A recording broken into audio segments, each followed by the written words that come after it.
Putin is now succeeding in eastern Ukraine as well, because they're barking like dogs in Washington and London and Paris. Barking. It is Russia which is doing it. It is Russia which is doing it in eastern Ukraine. Oh? But when the Ukrainian government send the Ukrainian armed forces into eastern Ukraine, they don't want to fight. They say, we will not fight our own people. They refuse to fight. So the only way that the government of Ukraine could now stamp down the insurrection, the popular resistance in eastern Ukraine, is by calling on Washington, come and send your Marines. And then what will Putin do? The Russian armed forces are amassed on the Ukrainian border. So the Ukrainian soldiers are refusing to fight their own people for two reasons. Number one, why should we do your dirty work for you? We're not going to fight our own people. That's not what soldiers are for. And number two, if we make the mistake of using guns on these Russian-speaking Ukrainians, what will the Russian army do to us tomorrow? And they have already said, Putin has already said, we are going to intervene to defend our people. He's already said it plainly. The writing is on the wall. Putin has won a victory in Crimea. Whether governments like it or not, whether governments vote this way or that way, is now irrelevant, because we all know that they have to vote where the butter is. Putin is on his road to a second victory in Ukraine. And they can't take defeat after defeat.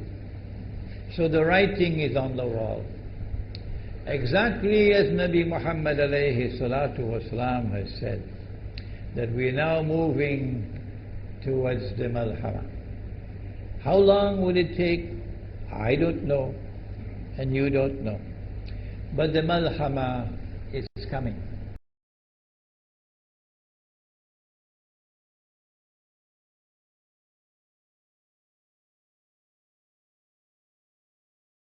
This is no man's land really for political analysis, because no one really knows which scenario is going to evolve. What is certain now is that Russia is operating on the basis of a very mature and wise policy. They're not jumping. No, they're taking their time. And when they act swiftly and firmly. They did so in Georgia in 2008 and gave the Zionist world a slap on its face that is still stinging to this day.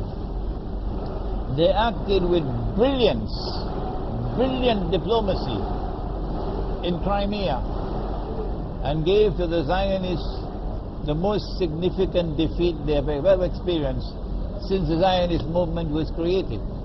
They wouldn't like to hear these words from me, but this is Islamic eschatology speaking. And so Russia is on the road. So Russia is on the road, I believe, to teaching them a good lesson in Ukraine.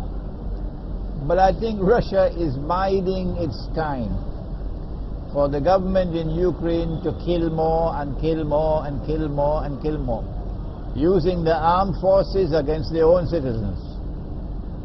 When they have done enough, and Russia has warned them sufficiently, and you now have before the very eyes of the world, you have justification, moral justification for responding with force. It is then I will believe that Russia will show them an iron fist. But all that they did, and their planning for Crimea was for the last 100 years. And at the end of the day, guess what happened? They planned their plan and Allah planned His plans. And our modern day Zulkarnain gave them a beating of their life in Crimea. That's what's going to unfold now in Ukraine.